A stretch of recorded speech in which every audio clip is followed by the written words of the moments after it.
स्मरणीय बिंदु 1।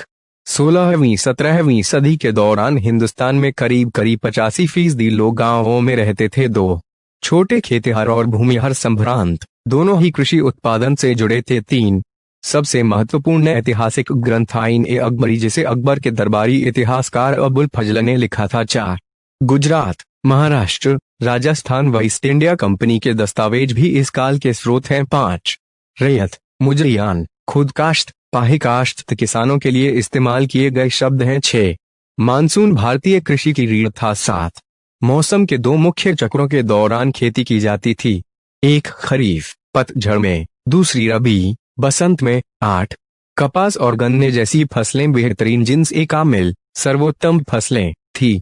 तिलहन और दलहन भी नकदी फसलों में आते थे।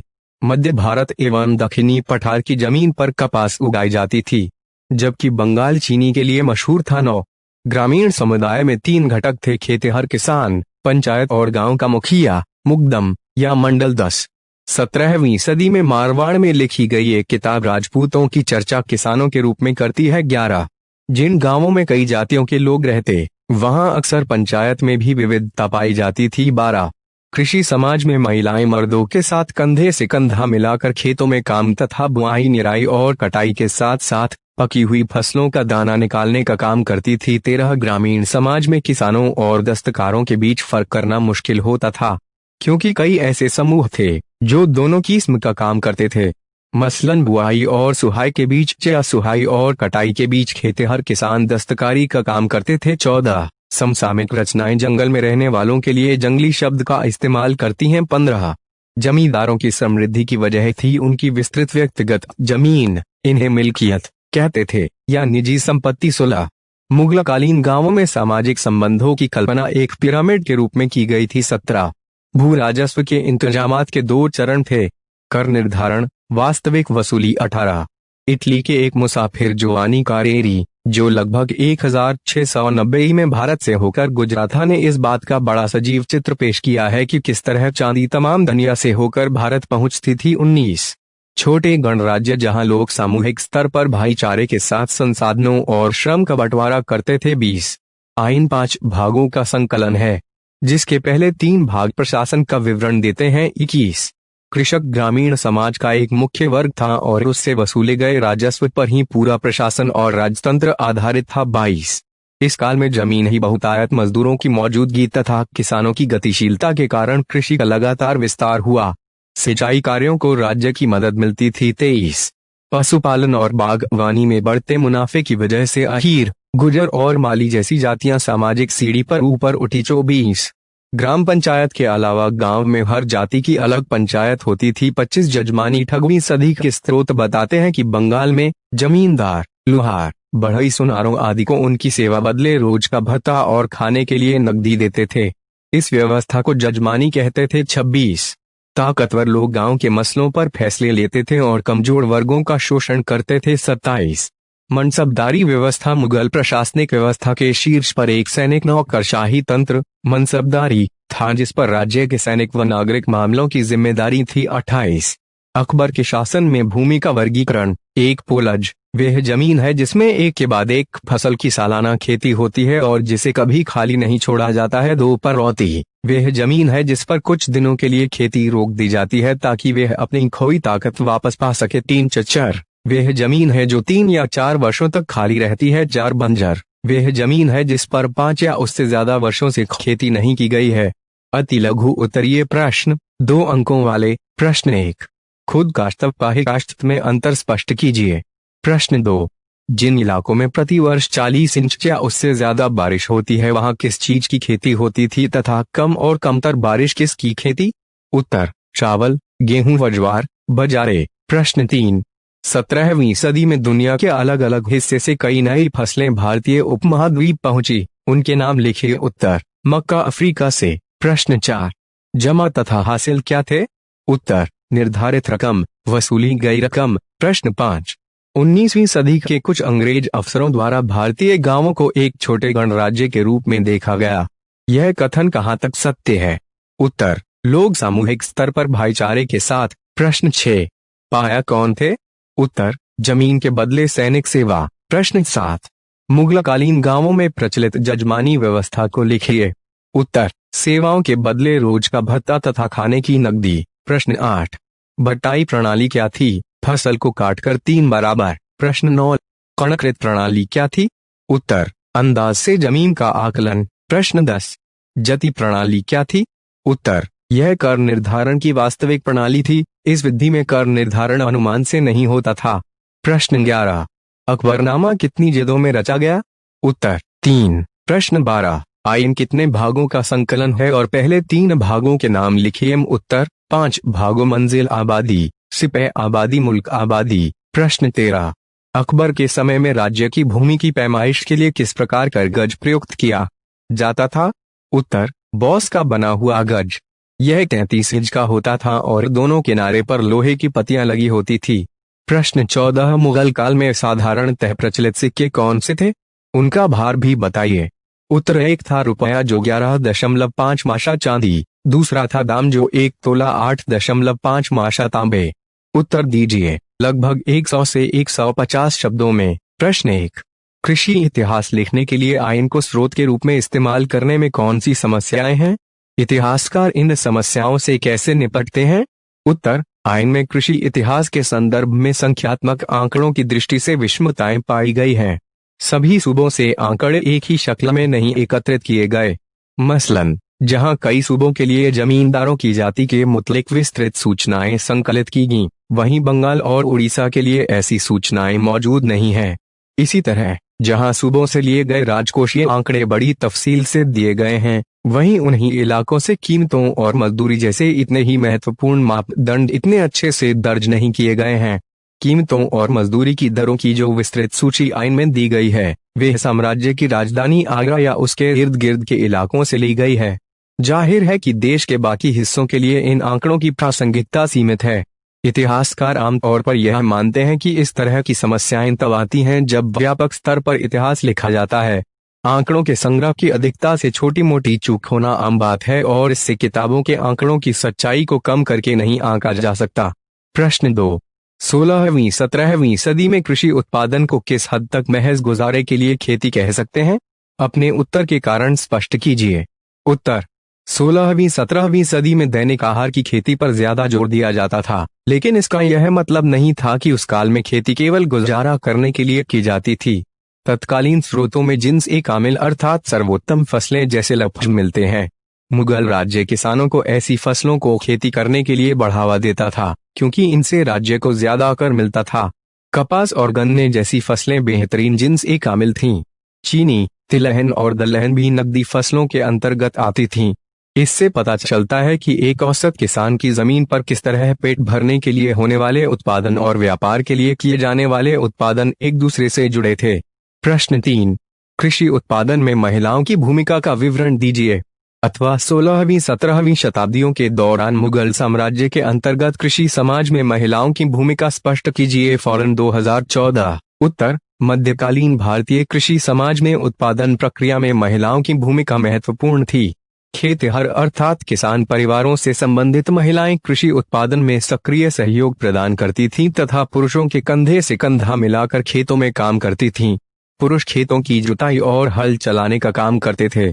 महिलाएं मुख्य रूप में बुआई, निराई तथा कटाई का काम करती थीं और पकी हुई फसल का दाना निकालने में भी सहयोग प्रदान करती थीं। वास्तव में मध्यकाल, विशेष रूप से 16वीं और 17वीं शताब्दियों में ग्रामीण इकाइयों एवं व्यक्तिगत खेती का विकास होने के कारण घर परिवार के संसाधन श्रम उत्पादन को प्रमुख आधार बन गए थे। अतः महिलाओं और पुरुषों के कार्यक्षेत्र में एक विभाजक रेखा खींचना, अर्थात घर के लिए महिला और बाहर के लिए पुरुष, कठिन हो गया था। उत्पादन के कुछ पहलू, जैसे सूत काटना, बर्तन बनाने के लिए मिट्टी को साफ करना और गढ़ना, कपड़ों पर कढ़ाई करना आदि मुख्य रूप से महिलाओं के श्रम पर ही आधारित थे। ऐसा प्रतीत होता है कि किसी वस्तु के वाणिज्यीकरण के साथ साथ उसके उत्पादन के लिए महिला श्रम की मांग में भी वृद्धि होने लगती थी।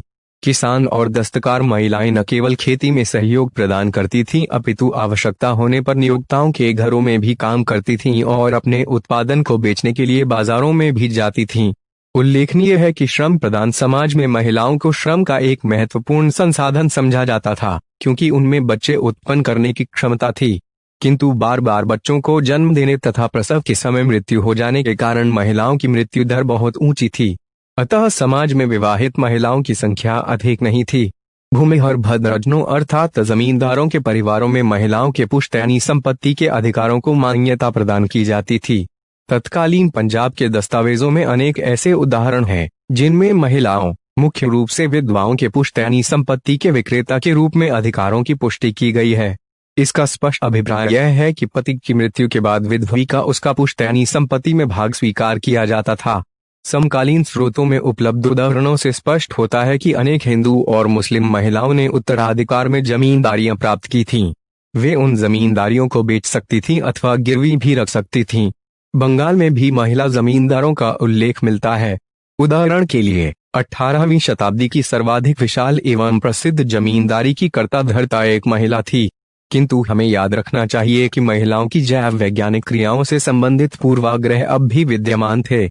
उदाहरण के लिए पश्चिमी भारत में रजस्वला महिलाएं हल अथवा कुम्हार के चाक को नहीं छू सकती थीं। इसी प्रकार बंगाल में महिलाओं को मासिक धर्म की अवधि में पान बागानों में जाने की मनाही थी। प्रश्न 4, विचाराधीन काल में मौद्रिक कारोबार की अहमियत की विवेचना उदाहरण देकर कीजिए। उत्तर, 16वीं और 17वीं शताब्दियों में कृषि अर्थव्यवस्था में मौद्रिकीकरण का उल्लेखनीय विस्तार हुआ और वस्तु विनिमय पर आधारित अर्थव्यवस्था का स्थान मुद्रा अर्थव्यवस्था ने ले लिया। मुगल सम्राटों की वित्तीय एवं आर्थिक नीतियों के कारण साम्राज्य में मुद्रा का संचरण बढ़ने लगा। शाही टकसाल में खुली सिक्का ढलाई की पद्धति ने मुद्रा संचरण को और अधिक विस्तृत बनाया। शीघ्र ही मौद्रिक कारोबार के महत्व में वृद्धि होने लगी। मुगल सम्राटों की राजस्व नीति ने मुद्रा अर्थव्यवस्था की समृद्धि में विशेष रूप से योगदान दिया। 16वीं शताब्दी के प्रारंभिक दशकों में ही राज्य द्वारा किसानों को यह छूट दे दी गई कि वे भू राजस्व का भुगतान नकद अथवा जिन्स के रूप में कर सकते थे। इस सुविधा के परिणाम स्वरूप भारतीय अर्थव्यवस्था में मौद्रिक कारोबार के महत्व में वृद्धि होने लगी। यह सत्य है कि इस काल में ग्रामों में दस्तकार विशाल संख्या में रहते थे और उन्हें उनकी सेवाओं के बदले प्राय जिन्स के रूप में अर्थात उत्पादन के रूप में भुगतान किया जाता था। किंतु हमें इस काल में सेवाओं के बदले नकद भुगतान के उदाहरण भी उपलब्ध होते हैं। उदाहरण के लिए 18वीं शताब्दी के स्रोतों में बंगाल में जजमानी नामक एक व्यवस्था का उल्लेख मिलता है। इसके अंतर्गत बंगाल में जमींदार लोहारों, बढ़ियों और सुनारों तक को उनकी सेवाओं के बदले रोज का भत्ता तथा रखने के लिए नकदी देते थे। विचाराधीन काल में ग्रामों और शहरों के मध्य होने वाले व्यापार के परिणाम स्वरूप ग्रामों के कारोबार में भी मौद्रिकीकरण का महत्व बढ़ने लगा था।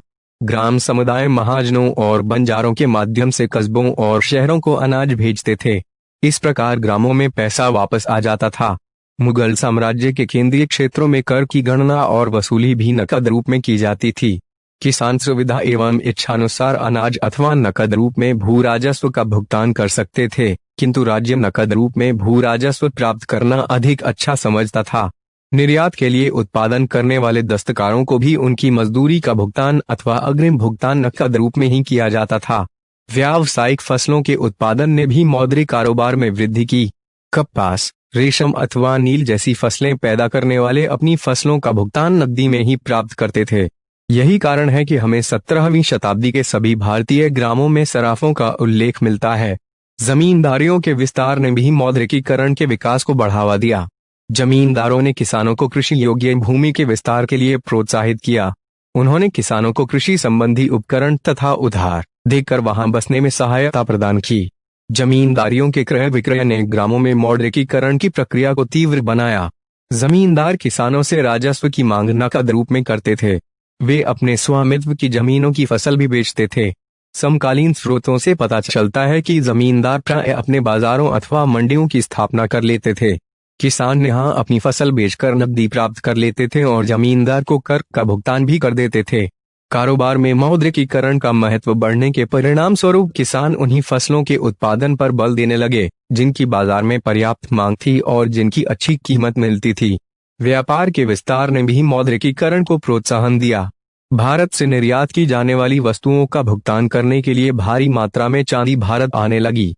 उल्लेखनीय है कि भारत में चांदी के प्राकृतिक संसाधन नहीं थे।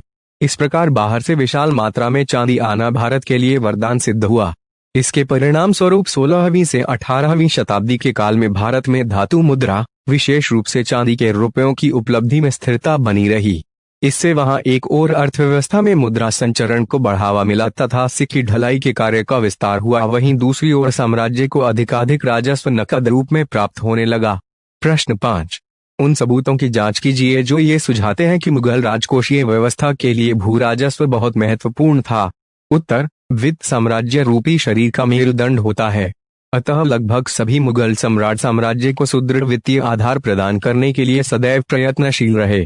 जजिया, जकात, खम्स, खिराज, व्यापार, टकसाल, अधीन राजाओं और मनसबदारों से समय समय पर प्राप्त होने वाले उपहार, उत्तराधिकारी विहीन संपत्ति, व्यापारिक एकाधिकार, राज्य द्वारा चलाए जाने वाले उद्योग, विभिन्न प्रकार की चुग्गियां आदि राज्य की आय के अनेक साधन थे। इनमें सर्वाधिक महत्वपूर्ण स्थान भू राजस्व का था। भू राजस्व ही साम्राज्य की आर्थिक बुनियाद का आधार था। कृषि उत्पादन पर नियंत्रण स्थापित करने के लिए तथा तीव्र गति से विस्तृत होते हुए साम्राज्य के सभी क्षेत्रों में राजस्व के आकलन एवं वसूली के लिए एक प्रशासनिक तंत्र का निर्माण करना नितांत आवश्यक हो गया। दीवान अथवा वित्त मंत्री, जो संपूर्ण राज्य की वित्तीय व्यवस्था की देखरेख के लिए उत्तरदायी था, इस तंत्र में सम्मिलित था। वित्त के साथ साथ राजस्व विभाग भी उसी के नियंत्रण में था। इस प्रकार आय व्यय का हिसाब रखने वाले अधिकारियों और राजस्व अधिकारियों ने कृषि जगत में प्रवेश किया और शीघ्र ही वे कृषि संबंधों के निर्धारण में एक निर्णायक शक्ति बन गए। लोगों पर कर का भार निर्धारित करने में पहले मुगल राज्य ने जमीन और उस पर होने वाले उत्पादन के विषय में विशेष सूचनाएं इकट्ठा करने का प्रयास किया। कर निर्धारण और वास्तविक वसूली भू राजस्व के प्रबंध के दो महत्वपूर्ण चरण थे। अकबर प्रथम मुगल सम्राट था, जिसने भू राजस्व व्यवस्था को सुचारू रूप से व्यवस्थित किया और मध्ययुग की सर्वोत्तम भू राजस्व प्रणाली का निर्माण किया।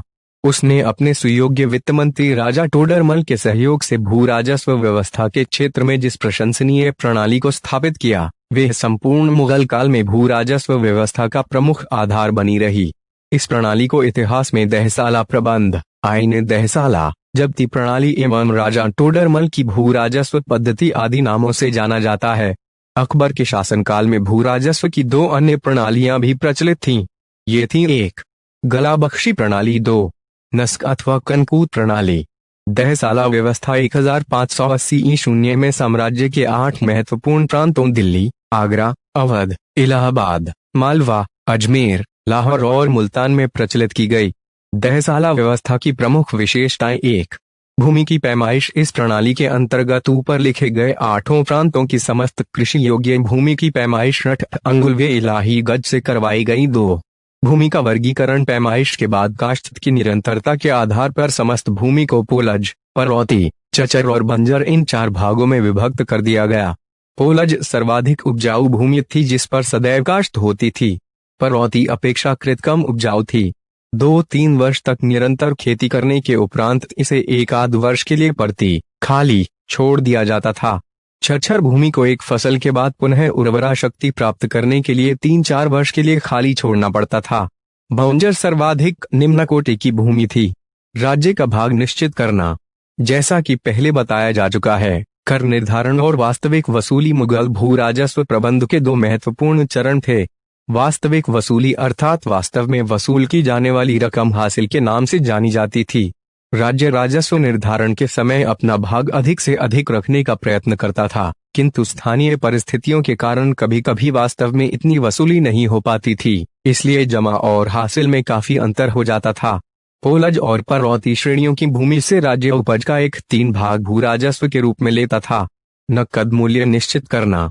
कर को नकद दर, दस्तूर में परिवर्तित करने के लिए भिन्न भिन्न हलकों की पिछले 10 वर्षों की औसत दरों के आधार पर दर सूचियां तैयार की जाती थीं और उन सूचियों के आधार पर राज्य का भाग अनाज से नकद धनराशि के रूप में परिवर्तित कर लिया जाता था। राज्य नकद रूप में भू राजस्व प्राप्त करना अधिक अच्छा समझता था। गलाबख्शी प्रणाली। सिंध, कश्मीर, काबुल, कंधार और गुजरात में भू राजस्व की परंपरागत प्रणाली ही प्रचलित रही, जिसे गुलाबख्शी अथवा बटाई के नाम से जाना जाता है। नस्क अथवा कनकूत प्रणाली। मुगल साम्राज्य के कुछ भागों जैसे बंगाल, उड़ीसा और बरार में नस्क अथवा कनकूत प्रणाली का प्रचलन था। भूमि कर वर्ष में 2 बार, पहली बार रबी की फसल और दूसरी बार खरीफ की फसल पकने पर सीधे किसानों से वसूल किया जाता था। सरकार की ओर से किसान को पट्टा नामक एक पत्र दिया जाता था और किसान कबूलियतनामा पर हस्ताक्षर करके सरकार को देता था। भू राजस्व प्रबंध के संबंध में उठाए गए इन कदमों से यह भली भांति स्पष्ट हो जाता है कि मुगल राजकोषीय व्यवस्था के लिए भू राजस्व अत्यधिक महत्वपूर्ण था।